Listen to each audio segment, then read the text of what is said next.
Praise the lord. నా ప్రియమైన సహోదరి సహోదరులారా, ప్రభు అయిన యేసు క్రీస్తు వారి నామంలో మీ అందరికీ నా శుభాభివందనాలు తెలియజేస్తున్నాను.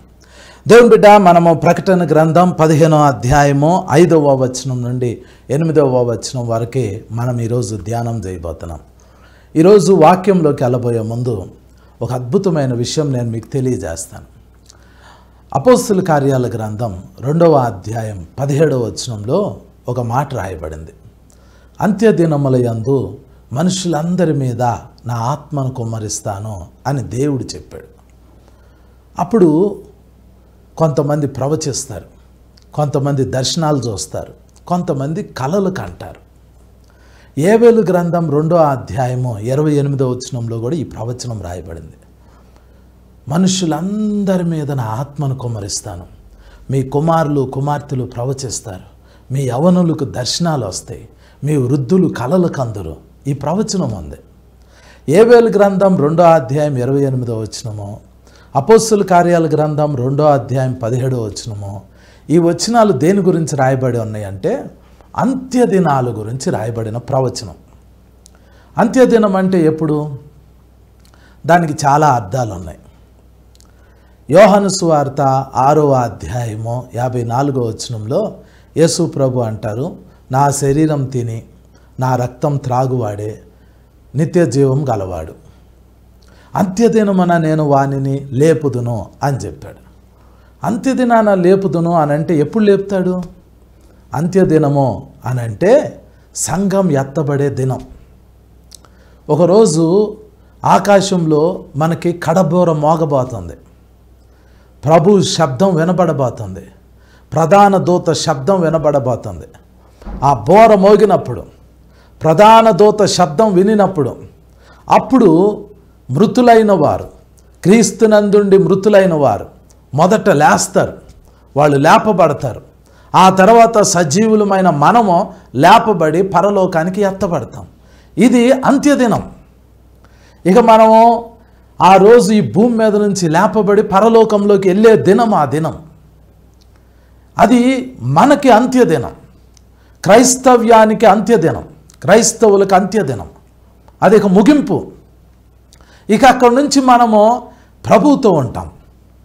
యేసు ప్రభు ఎక్కడుంటే ఇక మనం అక్కడ ఉంటాం. అది అంత్యదినం.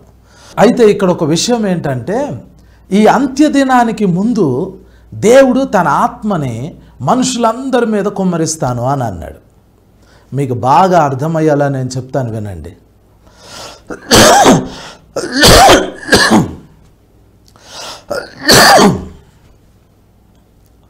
ఒకవేళ ఈ వారం రోజుల్లో సంఘం ఎత్తబడబోతుంది అనుకోండి. దానికి ముందు దేవుడు ఏం చేయాలి అని అంటే తన ఆత్మని మనుషులందరి మీద కుమ్మరించాలి. అప్పుడు వాళ్ళు ప్రవచించాలి, కలలు కనాలి, దర్శనాలు రావాలి.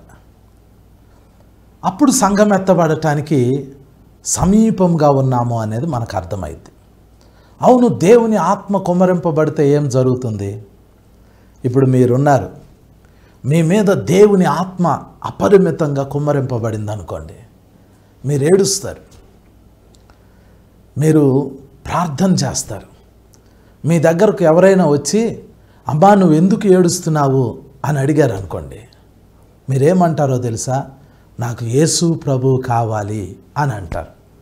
ఆ మాట ఎందుకు అంటారు అని అంటే దేవుని ఆత్మ మీ మీద కుమ్మరింపబడింది కాబట్టి. ఒక హిందూ ఉన్నాడండి, భయంకరమైన విగ్రహారాధికుడు. అతనికి యేసు ప్రభు అంటే ఇష్టం లేదు. అలాంటి వ్యక్తి మీద దేవుని ఆత్మ కుమ్మరింపబడింది అనుకోండి, అతను కూడా ఏడుస్తాడు. అప్పుడు అతని దగ్గరికి వెళ్ళి బాబు నువ్వెందుకు ఏడుస్తున్నావు అని అడిగామనుకోండి, అతనేమంటాడంటే నాకు యేసు ప్రభు కావాలి అని అంటాడు. ఒక ముస్లిం ఉన్నాడు, అతనికి కూడా యేసు ప్రభు అంటే ఇష్టం లేదు, దేవుడు అంటే ఇష్టం లేదు, వాక్యం అంటే ఇష్టం లేదు. అతని మీద దేవుని ఆత్మ కుమ్మరింపబడింది అనుకోండి, అతను కూడా ఏడుస్తాడు, విలపిస్తాడు. ఆ టైంలో మనం అతని దగ్గరికి వెళ్ళి బాబు నువ్వు ఎందుకు ఏడుస్తున్నావు అని ఆయన అడిగితే ఆయన అంటాడు నాకు యేసు ప్రభు కావాలి అని అంటాడు. దేవుని ఆత్మ ఏ మనిషి మీద కుమ్మరింపబడినా ఆ మనిషి యేసు ప్రభువుని కోరుకుంటాడు. సంఘం ఎత్తబడబోయే ముందు దేవుడు తన ఆత్మని మనుషులందరి మీద కుమ్మరిస్తానని చెప్పాడు. హిందూ అవనివ్వండి, ముస్లిం అవనివ్వండి, క్రిస్టియన్ అవనివ్వండి, హేతువాది అవనివ్వండి, బౌద్ధ మతానికి సంబంధించిన వ్యక్తి అయినా అవనివ్వండి, ఎవరైనా అవనివ్వండి, పరలోకంలో ఉన్న తండ్రి అయిన దేవుడు అంత్య దినాలలో మనుషులందరి మీద తన ఆత్మని కుమ్మరిస్తాను అని చెప్పాడు. ఇప్పుడు ఇదంతా మీకు ఎందుకు చెప్తున్నానో తెలుసా?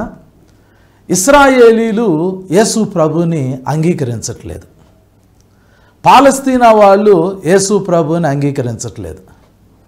అటు ఇశ్రాయేలీలకి యేసు ప్రభు గిట్టట్లేదు, ఇటు పాలస్తీనా వాళ్ళకు కూడా యేసు ప్రభు ఇష్టం ఉండట్లా.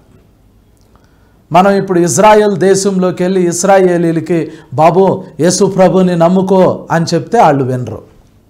2000 సంవత్సరాల నుంచి వాళ్ళు వింటల్లా. పాలస్తీనా వాళ్ళ దగ్గరికి వెళ్ళి అయ్యా యేసు ప్రభుని నమ్ముకో అని చెప్పామనుకోండి, వాళ్ళు వినరు. ఇప్పుడేం జరుగుతుంది? ఇప్పుడు యుద్ధం జరుగుతుంది.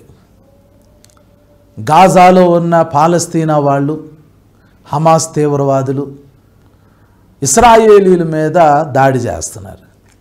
ఇశ్రాయేలీలు గాజాలోకి వెళ్ళారు, హమాస్ తీవ్రవాదులని యుద్ధం ద్వారా తీసేస్తున్నారు. ఈ యుద్ధంలో గాజాలో ఉన్న పాలస్తీనా వాళ్ళు చాలా ఇబ్బంది పడుతున్నారు.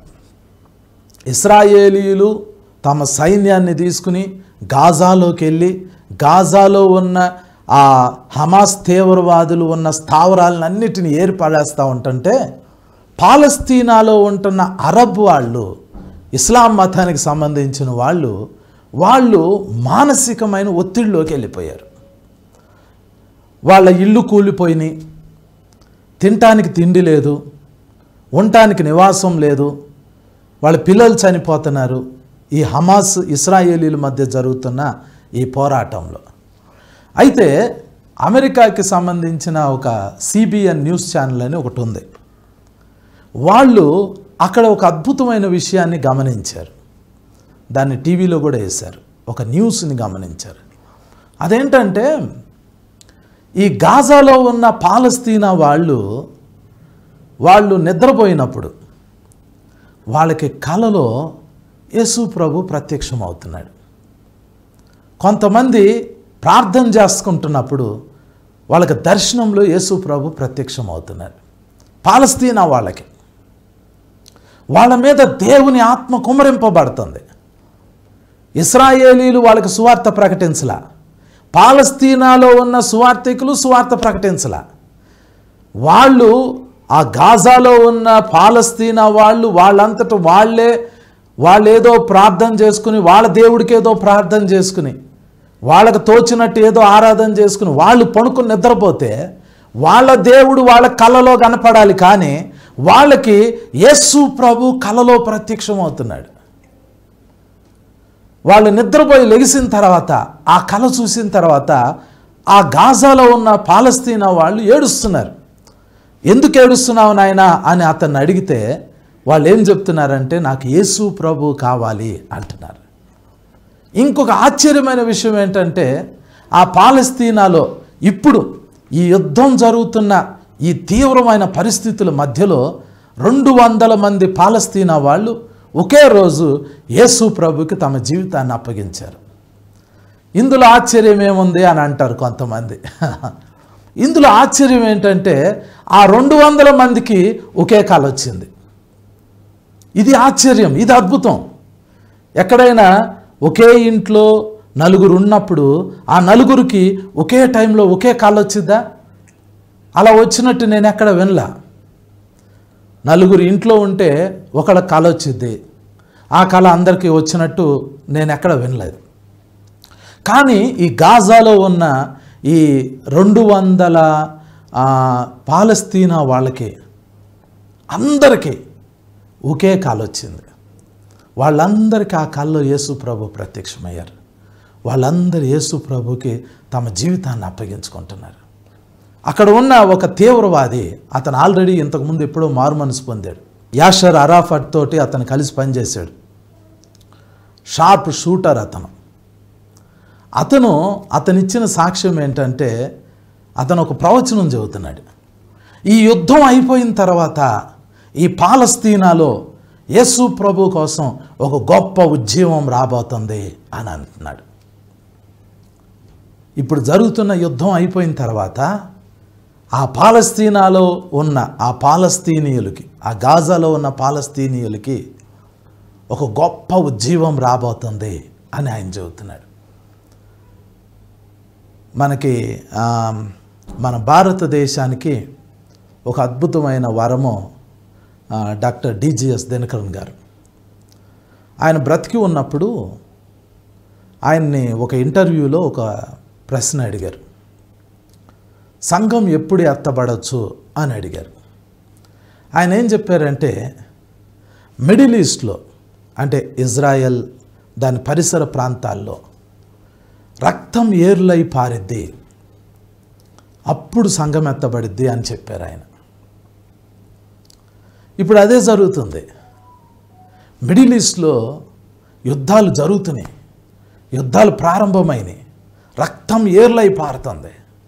ఎక్కడ చూసినా బాంబులు పేలుతున్నాయి, ఎక్కడ చూసినా మనుషులు చనిపోతున్నారు. ఇప్పుడు మనం అంత్య దినాల్లోకి వచ్చాము అని చెప్పటానికి ఇదొక ఉదాహరణ. ఇప్పుడు ప్రారంభమైంది. అంత్య దినాలలో యేసు ప్రభు ఏం జరుగుతాయి అని చెప్పారో ఆ కార్యాలు ఇప్పుడు జరుగుతున్నాయి. సంఘము ఎత్తబడే దినాల్లోకి మనం వచ్చేసాం. మనం చాలా దగ్గరగా ఉన్నాం, అంత్య దినాల్లో చాలా దగ్గరగా ఉన్నాం. దేవుని బిడ్డ, మీరు ఒక విషయాన్ని చాలా జాగ్రత్తగా ఆలోచించాలి. ఇప్పుడు మనము మన భక్తిని చాలా సీరియస్గా తీసుకోవాలి. మనం సీరియస్గా భక్తిని చేయాలి. ఎందుకంటే ఈ భక్తి ద్వారానే మనం పరలోకంలోకి వెళ్తాం. భక్తి అంటే ఏంటి? యేసు ప్రభుతో నడవటం. భక్తి అని అంటే నామకార్థంగా చేసేది కాదు. ప్రతి దినము వాక్యాన్ని చదువుకోవాలి, వాక్యాన్ని ధ్యానం చేయాలి, ప్రతి దినము దేవుని సన్నిధిలో ప్రార్థన చేయాలి, ప్రతి దినము ఆయనకి దగ్గరగా ఉండాలి, ఆయనతో అంటు కట్టబడి ఉండాలి. బోర మోగిద్ది, సంఘం ఎత్తబడిద్ది.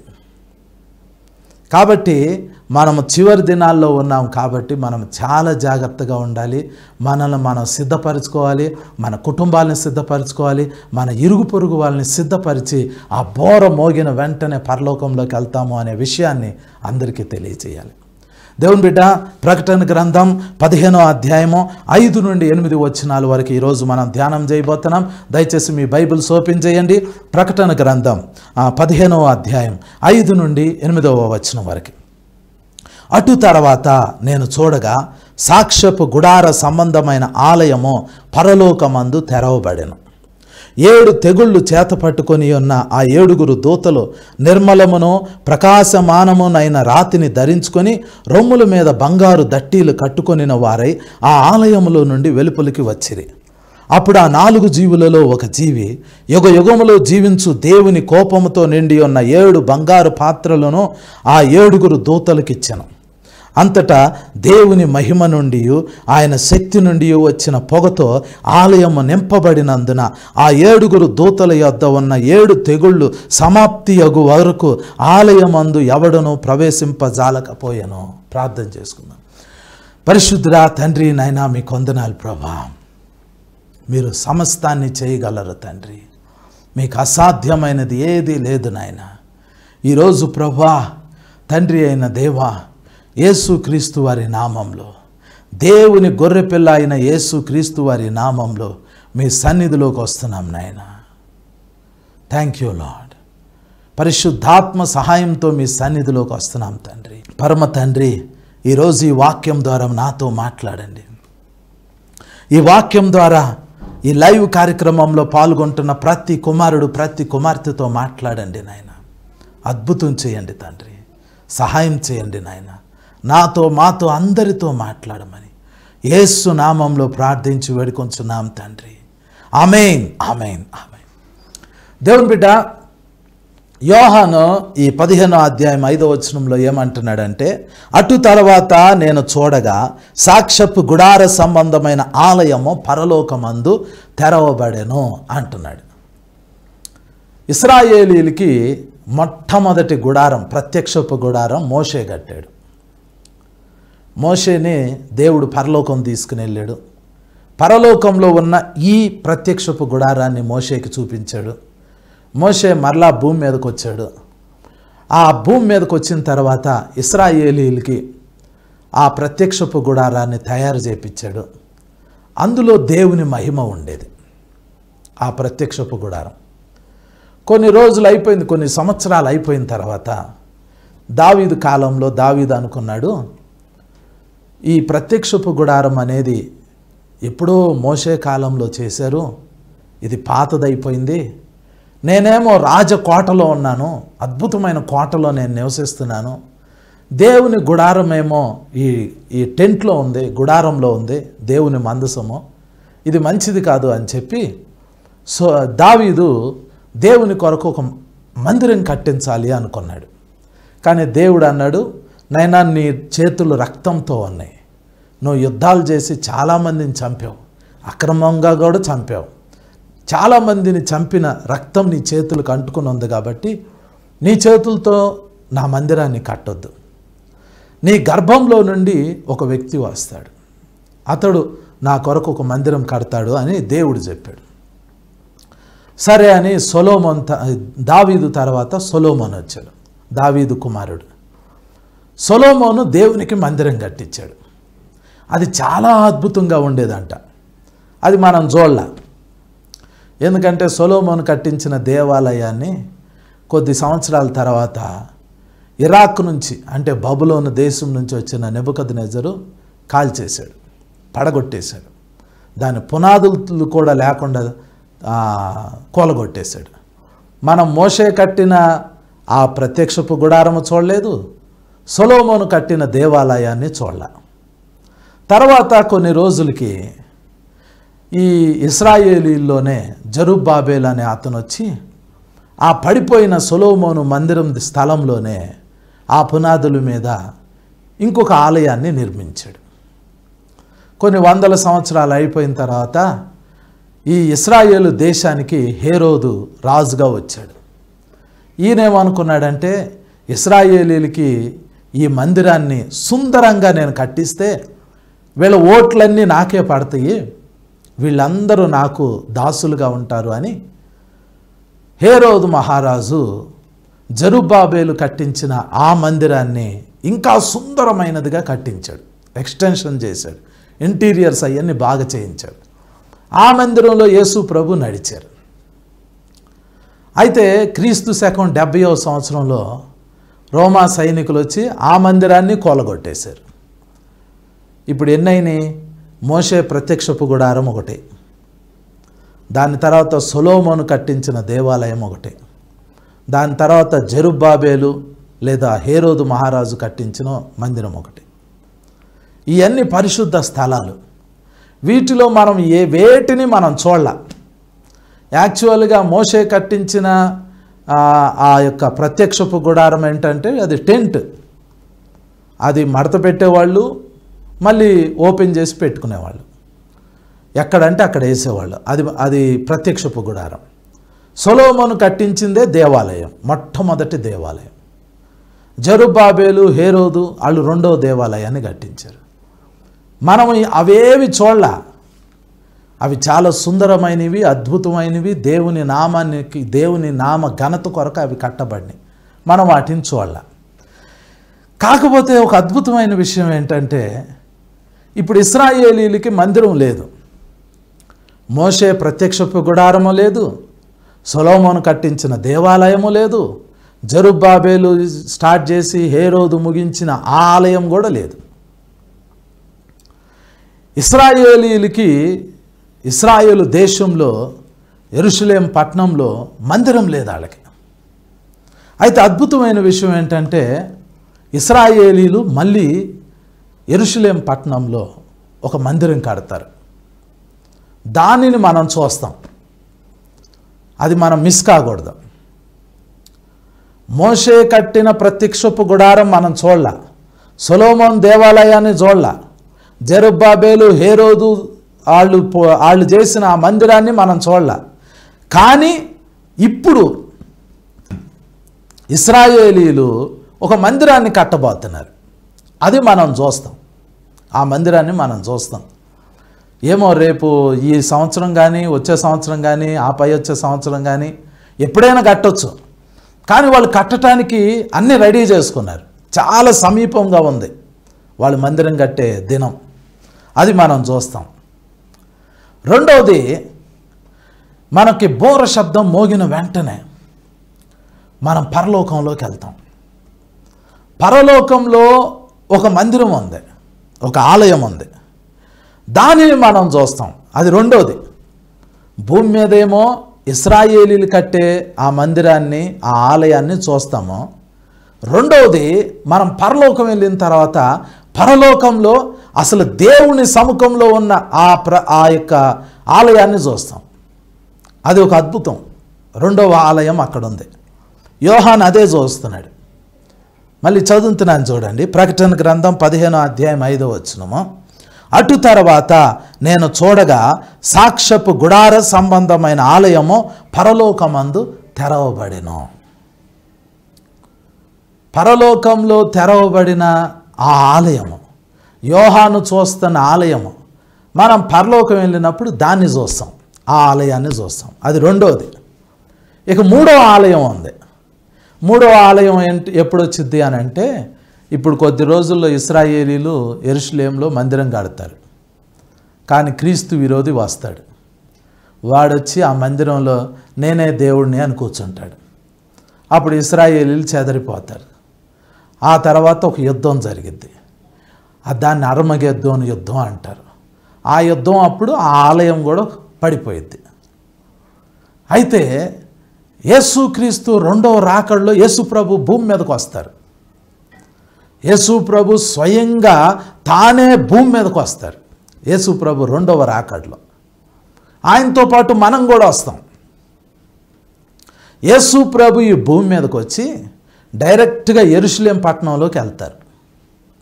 అక్కడ యెహెజ్కేలు గ్రంథం 40వ అధ్యాయం దగ్గర నుండి 48వ అధ్యాయం వరకు మీరు చదివితే అక్కడ యేసు ప్రభు ఒక మందిరం కడతారు, ఒక ఆలయం కడతారు. దాన్ని మనం చూస్తాం. అది దాదాపుగా 1000 సంవత్సరాల పాటు ఉండిద్ది ఆ ఆలయం. అది యేసు ప్రభు కట్టే ఆలయం. దాన్ని మనం చూస్తాం. అది ఇక్కడ భూమి మీద కట్టబడిపోతుంది. దేవుని బిడ్డ, ఇది చాలా జాగ్రత్తగా వినండి. మన కళ్ళతో మనం చూడని ఏంటంటే, మోషే కట్టిన ప్రత్యక్షపు గుడారాన్ని మనం చూడలే, సొలొమోను కట్టిన దేవాలయాన్ని మనం చూడలే,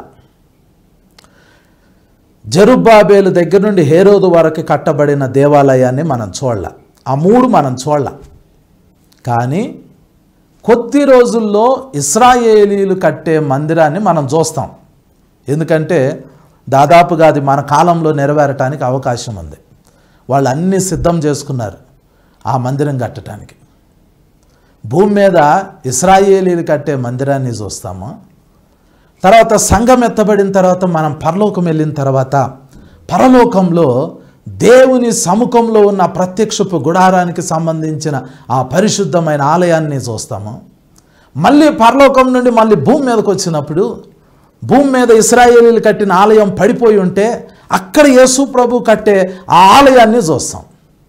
ఇక అది ఫైనల్ ఆలయం. ఇక ఆ తర్వాత ఇక ఆలయాలు ఉండవు. ఆ తర్వాత దేవుడు ఒక పట్టణాన్ని నిర్మిస్తున్నాడు. అది కొత్త ఆకాశం, కొత్త భూమి. అందులో ఇక ఆలయం ఉండదు. ప్రకటన గ్రంథము 22వ అధ్యాయము 21వ వచనం చదువుతున్నాను చూడండి. 22వ వచనం 21 నుండి చదువుతున్నాను. దాని 12 గుమ్మములు 12 ముత్యములు, ఒక్కొక్క గుమ్మము ఒక్కొక్క ముత్యముతో కట్టబడి ఉన్నది. పట్టణపు రాజవీధి శుద్ధ సువర్ణమైన స్వచ్ఛమైన స్ఫటికమును పోలి ఉన్నది. 22వ వచనం. దానిలో ఏ దేవాలయమును నాకు కనబడలేదు. సర్వాధికారి అయిన దేవుడగు ప్రభువును గొర్రెపిల్లయు దానికి దేవాలయమై ఉన్నారు అని రాయబడింది. ఇక కొత్త ఆకాశం, కొత్త భూమి వచ్చింది. అందులో కొత్త పట్టణం ఉండిద్ది. అందులో ఆలయం ఉండదు. అందులో యేసు ప్రభువే ఆలయం, తండ్రి అయిన దేవుడే ఆలయం. దాని గురించి మర్చిపోండి, అది మీకు తర్వాత నేను చెప్తాను. ఇప్పుడు మనం తెలుసుకోవాల్సింది ఏంటంటే ఒకటి ప్రత్యక్షపు గుడారము, సొలొమోను కట్టిన దేవాలయము, జెరుబ్బాబేలు నుండి హేరోదు వరకు కట్టబడిన ఆలయాన్ని మనం చూడలేదు. మనం చూడలేదు. మనం చూస్తాం. ఒకటి మన కళ్ళ ముందు కట్టబడబోయే ఇశ్రాయేలీలు కట్టే ఆలయాన్ని చూస్తాము. పరలోకం వెళ్ళిన తర్వాత దేవుని సముఖంలో ఉన్న ఆలయాన్ని చూస్తాము. మళ్ళీ భూమి మీదకి వచ్చిన తర్వాత యేసు ప్రభువు కట్టే ఆలయాన్ని మనం చూస్తాం. యేసు ప్రభు ఎలాంటి ఆలయాన్ని కడతారో ఆ ఆలయం గురించి యెహెజ్కేలు గ్రంథం 40వ అధ్యాయం దగ్గర నుండి రాయబడింది. 48వ అధ్యాయం వరకే అది మీరు చూడవచ్చు. అయితే ఇప్పుడు మరలా ఈ వచనం చదువుతున్నాను చూడండి. ప్రకటన గ్రంథం 15వ అధ్యాయం 5వ వచనం. అటు తర్వాత నేను చూడగా సాక్ష్యపు గుడార సంబంధమైన ఆలయము పరలోకమందు తెరవబడెను. 6వ వచనం. 7 తెగుళ్ళు చేత పట్టుకొని ఉన్న ఆ 7 దూతలు నిర్మలమును ప్రకాశమానమునైన రాతిని ధరించుకొని రొమ్ముల మీద బంగారు దట్టీలు కట్టుకొనిన వారై ఆ ఆలయంలో నుండి వెలుపలికి వచ్చిరి అని అంటున్నారు. యోహాను ఇంకా ఆలయం లోపలికి వెళ్ళాల, ఆలయం బయట ఉన్నాడు. పరలోకంలో ఉన్న ఆలయము తెరవబడింది. అందులో నుండి 7 దూతలు బయటకు వచ్చారు. జనరల్గా దూతలు అంటే మనమేం ఊహిస్తామో వాళ్ళకి రెక్కలు ఉంటాయి అని ఊహిస్తాం. కొంతమంది దేవదూతలకి 6 రెక్కలు ఉంటాయి, కొంతమంది దేవదూతలకి 4 రెక్కలు ఉంటాయి, కొంతమంది దేవదూతలకి 2 రెక్కలు ఉంటాయి అంటారు. కానీ బైబిల్లో ఎక్కడ 2 రెక్కలు ఉన్న దేవదూత గురించి రాయబడలా. అయితే మనమేం ఊహిస్తామంటే దేవదూతలు అంటే రెక్కలు కలిగిన వాళ్ళే అని మనం ఊహిస్తాం. కానీ ఇక్కడ విషయం ఏంటంటే వీళ్ళు రెక్కలున్న దేవదూతలు కాదు, వీళ్ళకి రెక్కలు లేవు. వీళ్ళకి రెక్కలు లేవు అని ఎలా తెలుస్తుంది? అసలు నాకు తెలిసి వీళ్ళు మనుషులేమో అని అనిపిస్తుంది. మళ్ళీ చదువుతున్నాను చూడండి. ప్రకటన గ్రంథం 15వ అధ్యాయం 6వ వచనము. 7 తెగుళ్ళు చేత పట్టుకొని ఉన్న ఆ 7 దూతలు నిర్మలమును ప్రకాశమానమునైన రాతిని ధరించుకొని రొమ్ముల మీద బంగారు దట్టీలు కట్టుకొనిన వారై ఆ ఆలయములో నుండి వెలుపలికి వచ్చిరి అని రాయబడింది. ఇక్కడ మనకి ఇవ్వబడిన ఇన్ఫర్మేషన్ ఏంటంటే వాళ్ళ రొమ్ముకి రాతిని ధరించుకున్నారంట. నారబట్ట రాతిని ధరించుకున్నారని ఉంది, నారబట్ట ధరించుకున్నారని ఉంది. రొమ్ము మీద బంగారు దట్టీలు కట్టుకొని వారై ఉన్నారు అని రాయబడింది. నిర్మలమైన ప్రకాశమానమైన రాతిని ధరించుకుని రొమ్ముల మీద బంగారు దట్టీలు కట్టుకోవటం అంటే ఏంటంటే వాళ్ళు మంచి తెల్లటి వస్త్రం వేసుకున్నారు. నారబట్ట, లెనిన్ క్లాత్ లాంటిది ధరించుకున్నారు. దాని మీద రాళ్ళు ఉన్నాయి, రంగు రాళ్ళు ఉన్నాయి. రాళ్ళు దేనికి సూచన? రాళ్ళు యాజకునికి సూచన. దేవాలయంలో యాజకత్వం చేయటానికి యాజకుడికి ఒక యూనిఫామ్ ఉంటుంది. ఆ యూనిఫామ్లో ఒక భాగం ఏంటంటే ఛాతి మీద రంగు రాళ్ళు ధరించుకోవాలి యాజకుడు. ఈ 7 దూతలు దేవాలయంలో నుండి బయటకు వస్తున్నారు. వీళ్ళు యాజకులు అని మనం చెప్పలేము. వీళ్ళు యాజకులు ధరించుకునే రాళ్ళు ధరించుకున్నారు, బంగారు దట్టి ధరించుకున్నారు. యేసు ప్రభు రొమ్ముకి బంగారు దట్టి ధరించుకుంటారు. అయితే వీళ్ళు మనుషులు అయి ఉండొచ్చు అనేది చాలామంది అభిప్రాయం. ఎందుకు మనుషులు అయి ఉండొచ్చు అని అంటే దీనికి ఒక చిన్న క్లూ ఉంది. ప్రకటన గ్రంథం 21వ అధ్యాయము 9వ వచనం చదువుతున్నాను చూడండి. అంతటా ఆ కడపటి 7 తెగుళ్ళతో నిండిన 7 పాత్రలను పట్టుకొని ఉన్న 7 దేవదూతలలో ఒకడు వచ్చి, ఇటు రమ్ము, పెండ్లి కుమార్తెను అనగా గొర్రెపిల్ల యొక్క భార్యను నీకు చూపిదనని నాతో చెప్పి ఆత్మవశుడనై ఉన్న నన్ను ఎత్తైన గొప్ప పర్వతం మీదకి కొనిపోయి యెరూషలేము అను పరిశుద్ధ పట్టణము దేవుని మహిమగలదై పరలోకమందున్న దేవుని యొద్ద నుండి దిగివచ్చుట నాకు చూపెను అని రాయబడింది. యోహాన్ ఏమంటున్నాడంటే ఈ 7 దేవదూతల్లో ఒక దూత వచ్చి లాస్ట్లో యోహానికి కొత్త పట్టణం, నూతనమైన యెరూషలేము అనే పట్టణాన్ని చూపించాడు. ఈ 7 దేవదూతల్లో ఒక దేవదూత యోహానికి నూతనమైన యెరూషలేం పట్టణాన్ని చూపించాడు. చాలా విషయాలు యోహానికి ఆ దేవదూత ఎక్స్ప్లెయిన్ చేశాడు. ఇదిగో ఈ పట్టణం ఇలా ఉండిద్ది, దీనికి 12 గేట్లు ఉంటాయి, 12 పునాదులు ఉంటాయి, 12 ముత్యాలతో దీని పునాదులు ఉన్నాయి, 12 పేర్లు పైన గుమ్మాల మీద రాయబడి ఉన్నాయి, 12 దేవదూతలు నిలబడి ఉన్నారు, దీని లోపలికి వెళ్ళొచ్చు, బయటికి రావచ్చు, లోపల ఇట్లా జీవజలపు నది ఉంటుంది, లోపల దేవుడు ఉంటాడు. ఇవన్నీ ఆ దేవదూత యోహానికి ఎక్స్ప్లెయిన్ చేశాడు. ఆ దేవదూత 7 దూతల్లో ఒక దూత. ఇవన్నీ ఎక్స్ప్లెయిన్ చేసిన తర్వాత యోహాన్ ఏం చేశాడంటే 22వ అధ్యాయం 8వ వచనం, ప్రకటన గ్రంథం 22వ అధ్యాయం 8వ వచనంలో యోహాన్ ఏం చేస్తాడంటే ఆ దూత పాదాల మీద పడతాడు. పాదాలకి నమస్కారం చేయటానికి అట్లా వంగి నమస్కారం చేయబోతాడు. చూడండి ఆ వచనము, ప్రకటన గ్రంథం 22వ అధ్యాయం 8వ వచనం.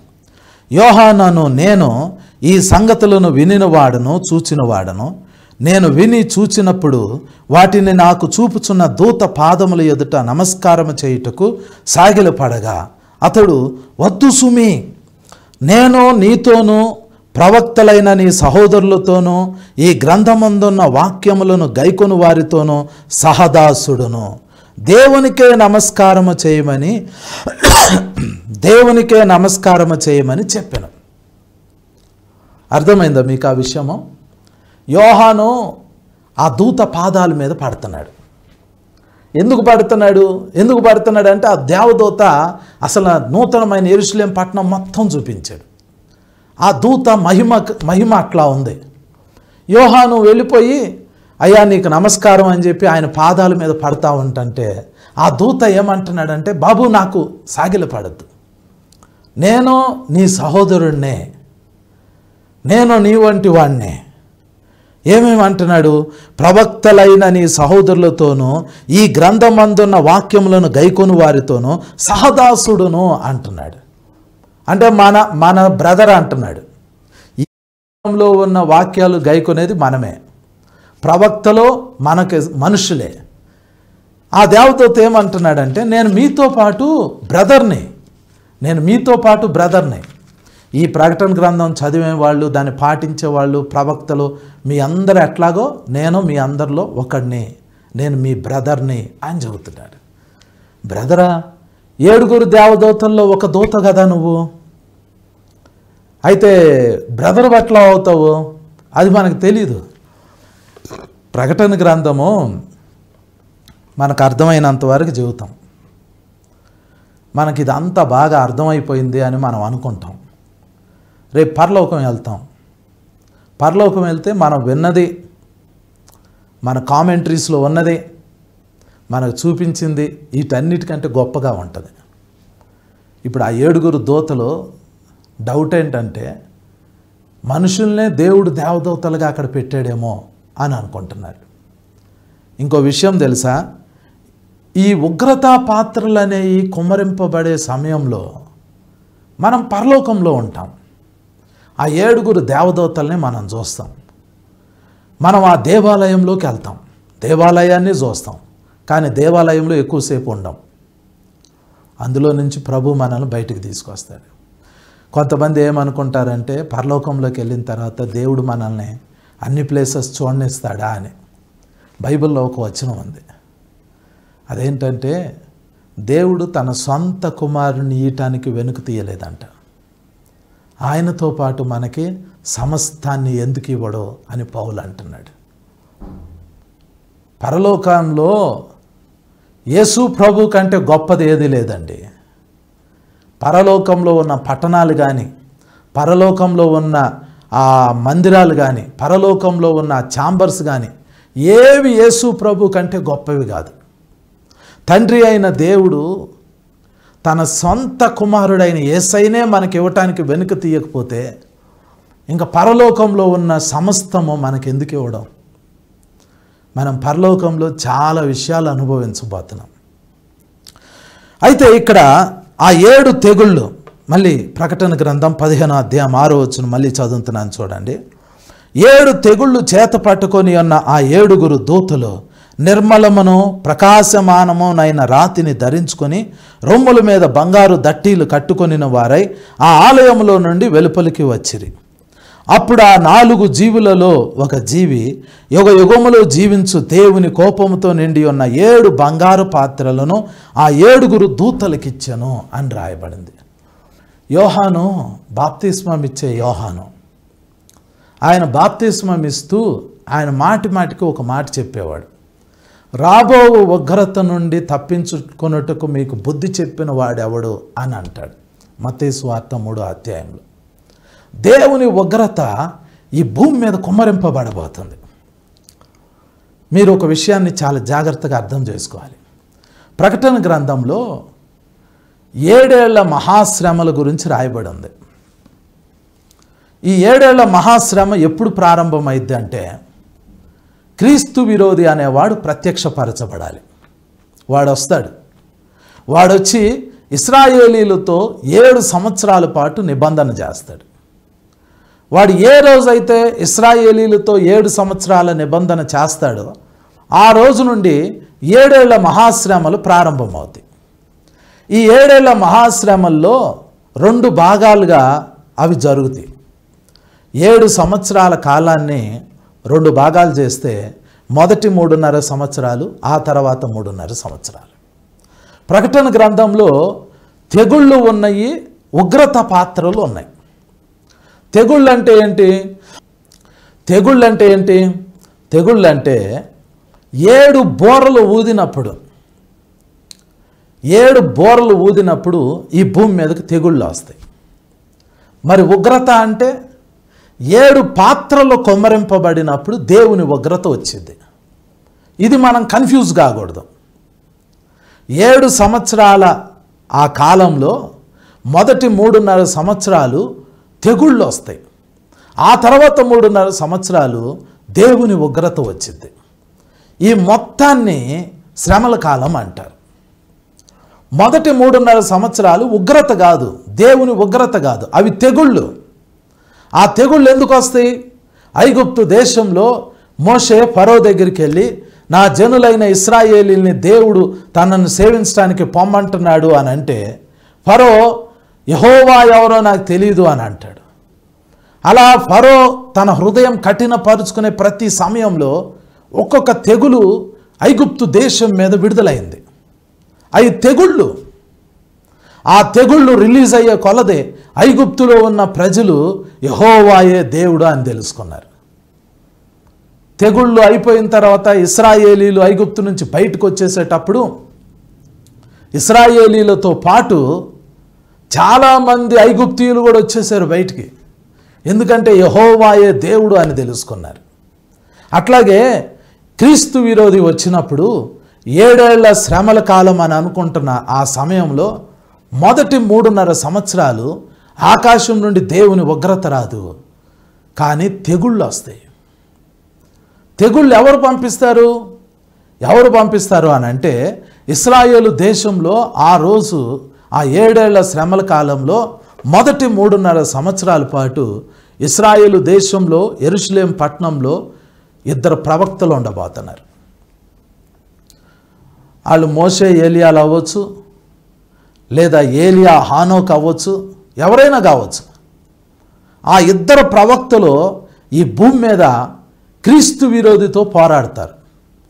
క్రీస్తు విరోధికి ఆ ప్రవక్తలకి జరిగే ఆ యుద్ధంలో క్రీస్తు విరోధి మంత్రాలు చేసి మంత్రశక్తులను పంపిస్తాడు.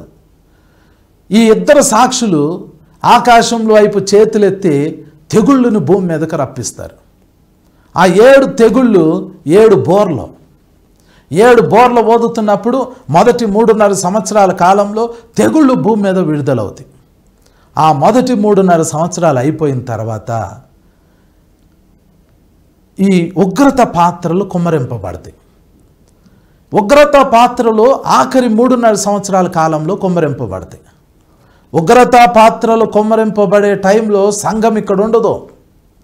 దేవుడు మనల్ని ఉగ్రత కొరకు సృష్టించలా, ఉగ్రత కొరకు నియమించలా. ఉగ్రత కొరకు ప్రత్యేకపరచల, మనల్ని రక్షణ పొందుటకే నియమించాడు కానీ ఉగ్రత కొరకు కాదు. దేవుని ఉగ్రత ఈ భూమి మీద కుమ్మరింపబడక ముందే సంఘం అనేది ఈ భూమి మీద నుంచి పరలోకంలోకి వెళ్ళిపోయింది.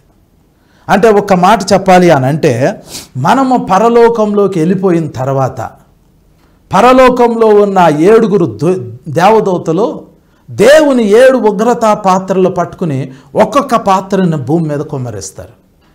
మనం అప్పుడు పరలోకంలో ఉంటాం. మనం ఆ 7 దేవదూతల్ని చూస్తాం. ఆ 7 దేవదూతల్లో ఉన్న 7 పాత్రలని చూస్తాం. ఆ 7 పాత్రల్లో ఉన్న దేవుని ఉగ్రతని చూస్తాం. ఆ 7 పాత్రలు భూమి మీద కుమ్మరింపబడేటప్పుడు మనం పరలోకంలో ఉండి ఒక్కొక్క పాత్ర భూమి మీద కుమ్మరింపబడుతున్నప్పుడు ఏం జరుగుతుందో కూడా మనం చూడగలుగుతాం. ఒక్కొక్క పాత్రకి ఏం జరుగుతుంది అనేది. అందుకనే సంఘం ఎత్తబడేటప్పుడు మనం విడవబడకూడదు.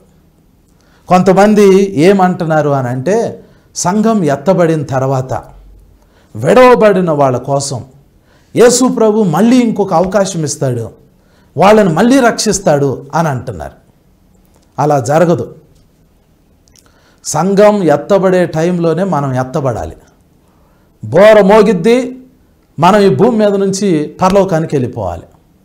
ఒకవేళ విడవబడ్డారు అనుకోండి, విడవబడితే ఇక ఆకాశం నుంచి ఒక్కొక్క పాత్ర భూమి మీద కుమ్మరింపబడింది. ఆ 7 పాత్రల ఉగ్రత ఈ భూమి మీద కుమ్మరింపబడేసరికి మీరు పూర్తిగా సైతాన్గా మారిపోతారు, దేవునికి విరోధంగా మారిపోతారు. ఆ ఉగ్రత పాత్రలు అంత భయంకరంగా ఉంటాయి. ఆ తర్వాత ఆ వ్యక్తులు నరకంలోకి వెళ్తారు. దేవుని బిడ్డ, నరకం అనేది చాలా భయంకరమైనది. ఆ నరకంలోకి ఒక మనిషి వెళ్ళిపోయాడు అని అంటే ఎప్పటికీ బయటకు రాడు. సంఘం ఎత్తబడేటప్పుడు గనక మనం ఎత్తబడకపోతే, విడవబడిపోతే ఇంకొక అవకాశం అనేది ఉండదు. ఇక అన్యజనుల ప్రవేశము సంపూర్తి అయిపోతుంది, ఇంకొక అవకాశం అనేది ఉండదు. ఈ విషయాన్ని గమనించి మనం ఏ రోజుకు ఆ రోజు మన జీవితాన్ని చాలా జాగ్రత్తగా గడపాలి. ఇంకో వచనం చదువుతున్నాను చూడండి. ప్రకటన గ్రంథం 15వ అధ్యాయం 8వ వచనం. అంతటా దేవుని మహిమ నుండి ఆయన శక్తి నుండి వచ్చిన పొగతో ఆలయము నింపబడినందున ఆ 7 దూతల యొద్ద ఉన్న 7 తెగుళ్ళు సమాప్తియగు వరకు ఆలయమందు ఎవడునో ప్రవేశింపజాలకపోయెను అని రాయబడింది. పరలోకంలో ఉన్న ఆలయం ఇది. పరలోకంలో నుండి, ఆ ఆలయంలో నుండి ఈ 7 దేవదూతలు పాత్రలు పట్టుకుని బయటకు వచ్చారు. వీళ్ళిలా ఆ ఆలయంలో నుండి పాత్రలు తీసుకుని బయటకు వచ్చిన తర్వాత ఆలయంలోకి దేవుని మహిమ వచ్చింది. చూడండి అక్కడ, ఆయన అంతటా దేవుని మహిమ నుండి ఆయన శక్తి నుండి వచ్చిన పొగతో ఆలయము నింపబడినందున. ఇది ఒక అద్భుతం అండి. మొన్న మధ్య ఒక సేవకుడు ఒక సాక్ష్యం చెప్పాడు. వాళ్ళ సంఘంలో అమెరికాలో జరిగింది. ఇది అమెరికాలో కాదు, యూకేలో జరిగింది, లండన్లో జరిగింది. ఇది సేవకుడు చెప్తున్నాడు. వాళ్ళు చర్చిలో ఆరాధన చేస్తున్నారంట. ఒక పాస్టర్ గారు వాళ్ళ చర్చిలో ఆరాధన చేస్తున్నారు, సంఘం అంతా కలిసి. ఈలోపు ఫైర్ ఇంజిన్స్ వచ్చేసినాయి. ఇప్పుడు ఆ పెద్ద పెద్ద డెవలప్డ్ కంట్రీస్లో ఏముంటుందంటే స్మోక్ డిటెక్టర్స్ ఉంటాయి.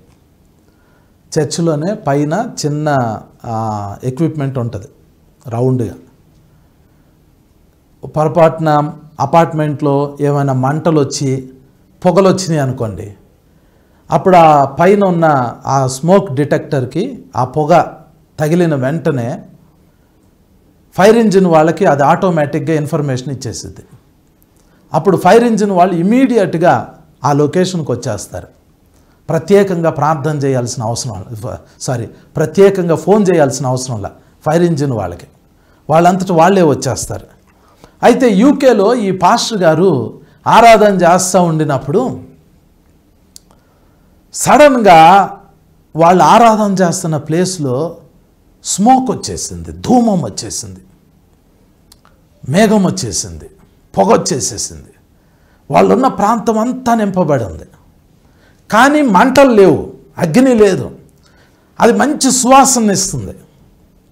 పాస్టర్ గారికి అర్థమైపోయింది దేవుని మందిరంలోకి, ఆ చర్చిలోకి దేవుని మహిమ వచ్చింది అని, దేవుని తేజస్సు వచ్చింది అని పాస్టర్ గారికి అర్థమైపోయింది. కానీ ఫైర్ ఇంజిన్స్ వచ్చేసినాయి. వాళ్ళు వచ్చి మొత్తం వెతుకుతున్నారు ఆ ఇల్లు చుట్టుపక్కలంతా, ఎక్కడ మంటలు ఎక్కడ వస్తున్నాయి అని. వాళ్ళకి ఏం అర్థం కావట్లా. వాళ్ళు వచ్చినప్పుడు ఏం లేదు, వాళ్ళు చూస్తున్నారు కానీ వాళ్ళకేం కనపడతలా. చర్చిలో ఉన్న వాళ్ళకు మాత్రము ఆ మహిమను వాళ్ళు అనుభవిస్తూ ఉన్నారు. ఇది చాలా అద్భుతమైన విషయం. ఇలాంటివి బైబిల్లో చాలాసార్లు జరిగినాయి. మోషే ప్రత్యక్షపు గుడారాన్ని నిర్మించాడు, ప్రత్యక్షపు గుడారాన్ని తయారు చేశాడు.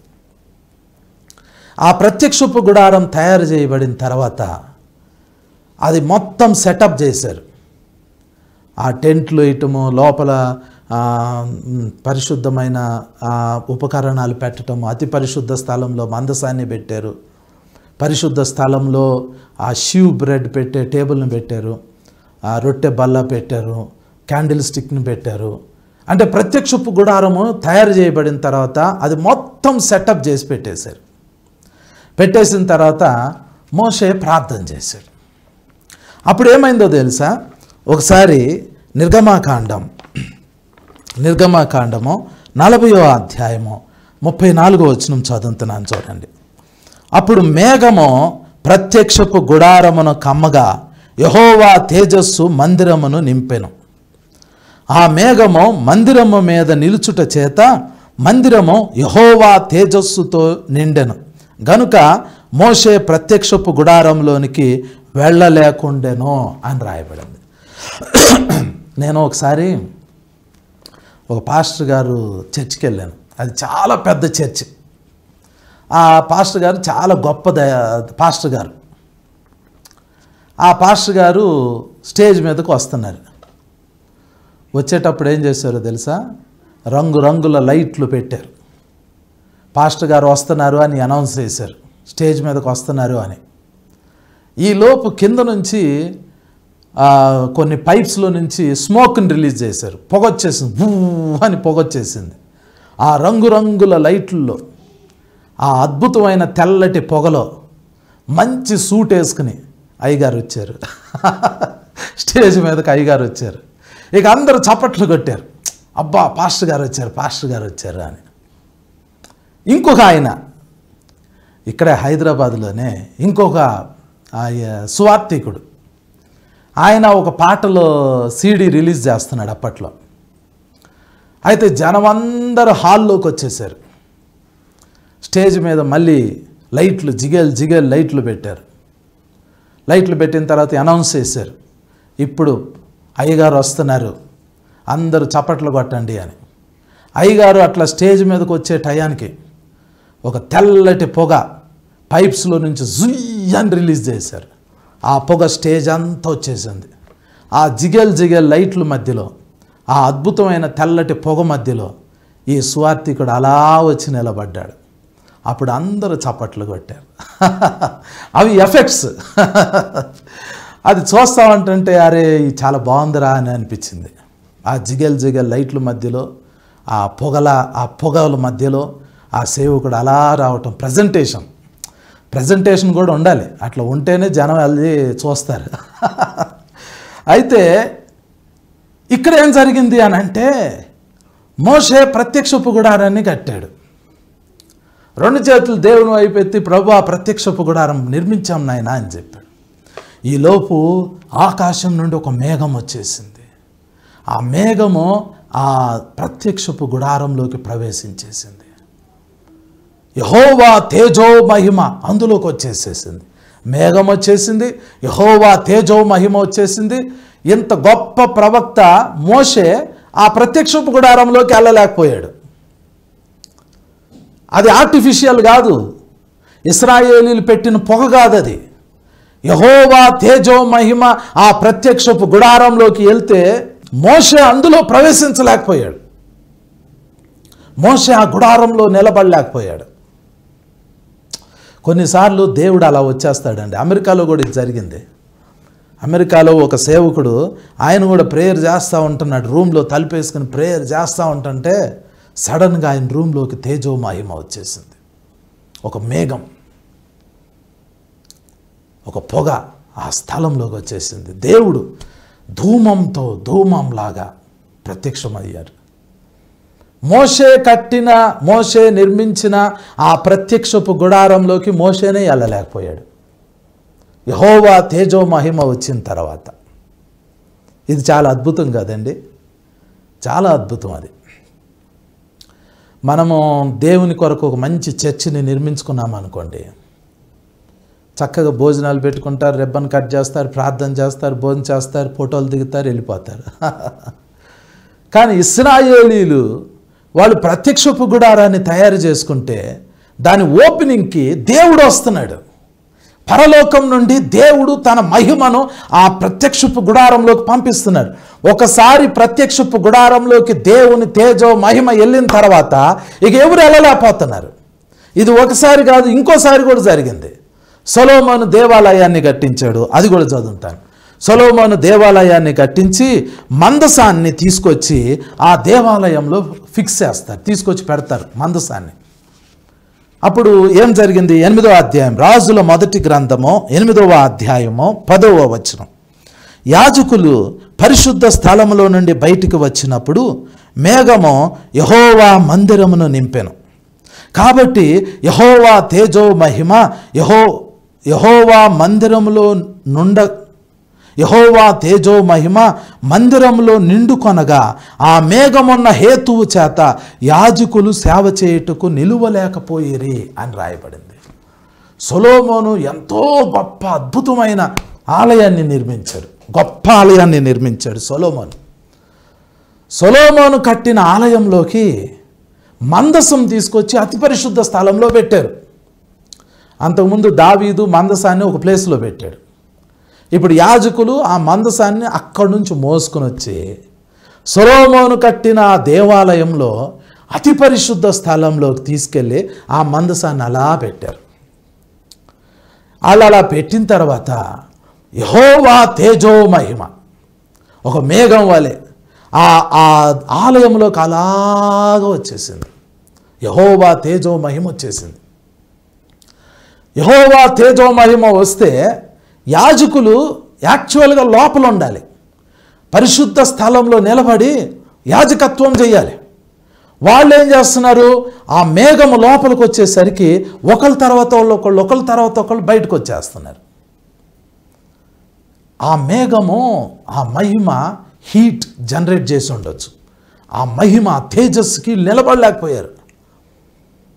బయట బాగానే ఉంది, లోపల యెహోవా తేజో మహిమ ఆ దేవాలయంలోకి రాగానే 120 మంది యాజకులు,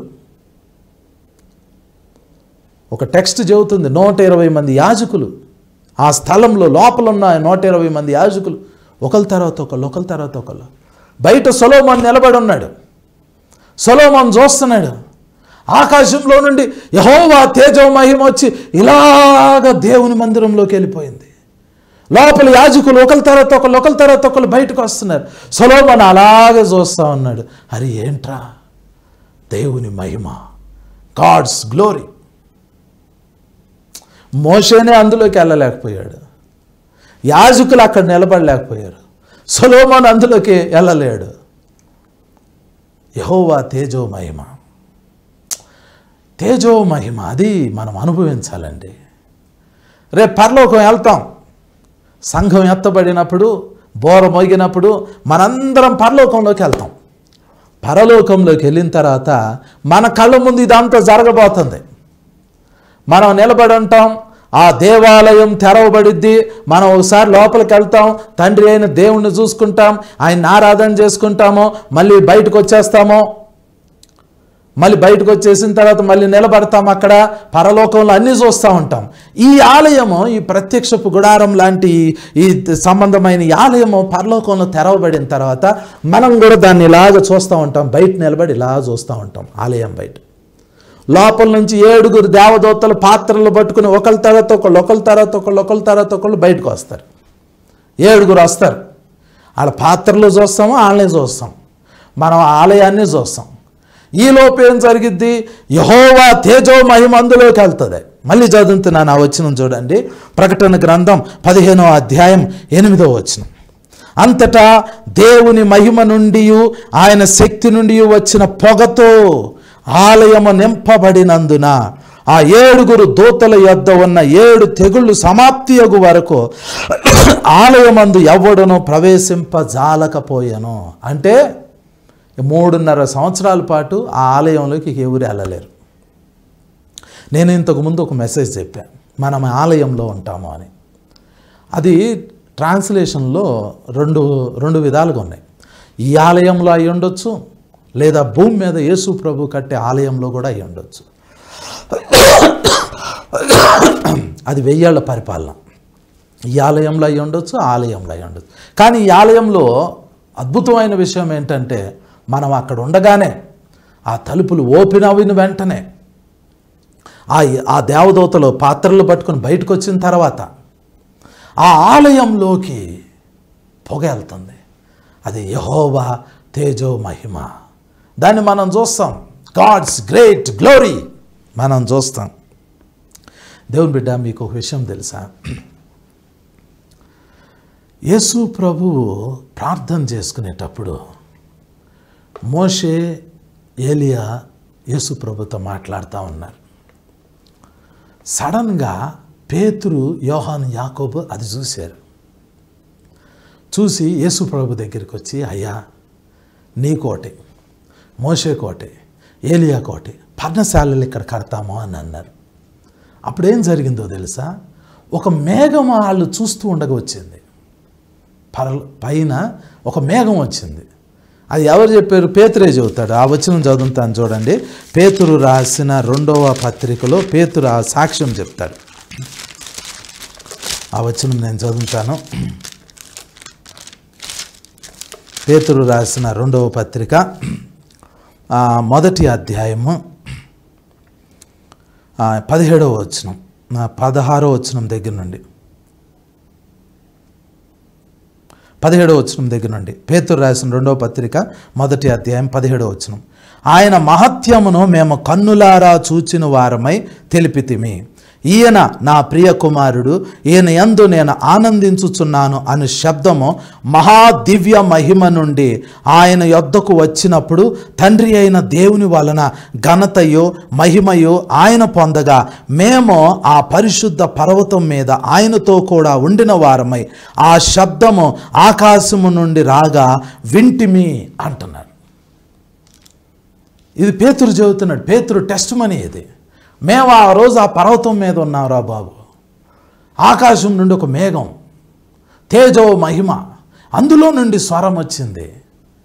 ఆ మహిమే దేవాలయంలోకి వెళ్ళింది, దేవాలయంలో ప్రవేశించింది. పరలోకంలో ఉన్న దేవాలయంలోకి కూడా దేవుని తేజో మహిమ ప్రవేశించబోతుంది. అక్కడ మనం చూస్తాం. మీకు ఇంకొక అద్భుతమైన విషయం చెబుతాను, వినండి. కొన్నిసార్లు ఆ తేజో మహిమ మన బాడీలోకి కూడా రావచ్చు. మనం గనక దేవునికి బాగా దగ్గరయ్యి ప్రార్థన చేస్తూ ఉన్నాం అనుకోండి, ఏదో ఒకరోజు సడన్గా ఆ తేజో మహిమ మన బాడీలోకి రావచ్చు, మన శరీరంలోకి రావచ్చు. ఎందుకంటే మన దేహము దేవునికి ఆలయం. ఏ తేజో మహిమ అయితే ప్రత్యక్షపు గుడారంలోకి వెళ్ళిందో అప్పుడు మోషే వెళ్ళలేకపోయాడో, ఏ తేజో మహిమ అయితే సొలొమోను కట్టిన దేవాలయంలోకి వెళ్ళిందో అందులోకి మోషే వెళ్ళలేకపోయాడో, ఏ తేజో మహిమ అయితే ఈ పరలోకంలో ఉన్న దేవుని మందిరంలోకి వెళ్తుందో, ఆలయంలోకి వెళ్తుందో, అదే తేజో మహిమ, అదే పొగ, అదే మేఘం మన శరీరాల్లోకి కూడా వెళ్ళింది అనుకోండి. అసలు ఆ గ్లోరీ చాలా డిఫరెంట్గా ఉంటుంది. దేవుని బిడ్డ, ఇవన్నీ మనకి ప్రార్థన చేస్తేనే అనుభవాలు వస్తాయి. ఊరికనే కూర్చుని వాక్యం వింటే రావు ఇవన్నీ. దీని కొరకు మన జీవితాన్ని ఇన్వెస్ట్ చేయాలి. దీని కొరకు మనం ప్రార్థన చేయాలి, ప్రార్థన చేయాలి, ప్రార్థన చేయాలి, ప్రార్థన చేయాలి. దేవుని వాక్యాన్ని ధ్యానం చేయాలి, వాక్యాన్ని ధ్యానం చేయాలి, ప్రార్థన చేయాలి, ధ్యానం చేయాలి, ప్రార్థన చేయాలి, ధ్యానం చేయాలి, ప్రార్థన చేయాలి. ఈ రెండు చేస్తే ఏదో ఒకరోజు ఆకాశం తెరవబడిద్ది. ఆ గొప్ప తేజో మహిమ మన లోపలికి వచ్చింది. కళ్ళు మూసుకొని ప్రార్థన చేస్తాను. పరిశుద్ధుడా తండ్రి నాయనా మీకు వందనాలు ప్రభా. ఈరోజు ఈ వాక్యం విన్న ప్రతి కుమారుడు కుమార్తెని మీరు ఆశీర్వదించండి తండ్రి. వారి మీద నీ యొక్క తేజో మహిమ ఉంచండి ప్రభా. వారిలో మీరుండండి తండ్రి, వారిలో మీరుండండి నాయన. మీ సన్నిధి కాంతి, మీ ముఖ కాంతి వారి మీద ప్రకాశింపచేయండి తండ్రి. అద్భుతమైన నీ అభిషేకం నీ బిడ్డల మీద ఉంచండి నాయన. మునుపెన్నడు చూడని గొప్ప కృప, గొప్ప ఆశీర్వాదం, గొప్ప అనాయింటింగ్ తండ్రి ఆ బిడ్డల మీద ఉంచి వర్ధల చేయమని నీ బిడ్డలందరినీ మీ హస్తానికి అప్పగించుకుంటూ యేసు నామంలో ప్రార్థించి వేడుకొంచున్నాం తండ్రి. ఆమేన్, ఆమేన్, ఆమేన్.